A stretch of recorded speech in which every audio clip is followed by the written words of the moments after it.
cooking miracle fruit or calabash fruit. This is the procedure on how to cook the calabash.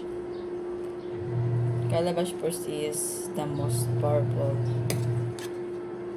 antioxidant. So many benefits. So many health benefits to our health and body. Good for the digestion, anti-cancer properties, anti-inflammatory.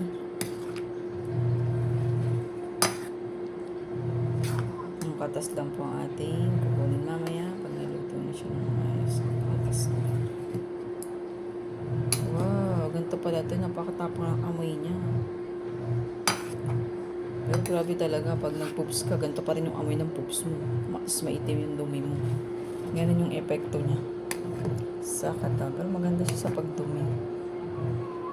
Kaya pag may mag-time na po kayo ng calabash, sanga lang po yung tinatanim nito.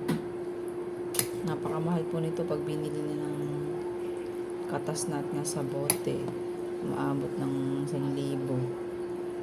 Sanit kasi dati bumila ako sa Bicol.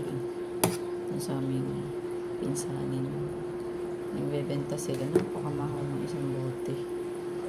Kasi binibili nila yung calabash na bunga. Ito lang ginagawa nila. Sa kanila tinitinda.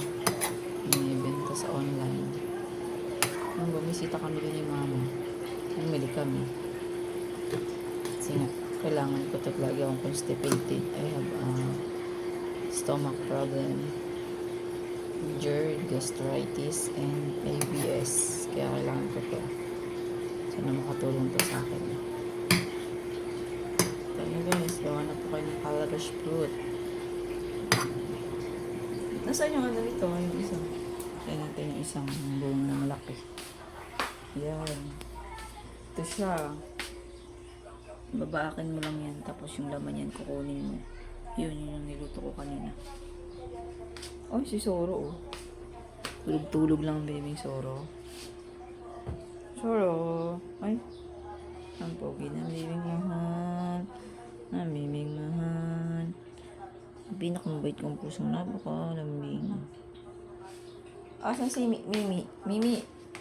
Si Miming patatay. Psst. Kawawa naman si Mimi. Walang matulugan. Tingnan mo. Nakapikit na rin sa isang gilid. Kawawa naman eh. Eh si Mochi oh. Kaya nga. Mukhang awa po sa... Wow, ikaw. Inagawa ka ni Kuya Mochi ng higaan. Nagawan siya na higaan ni Mochi. Ayun si Mochi ano. Hoy Mochi.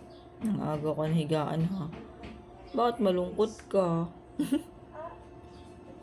What? Why? You're so sad.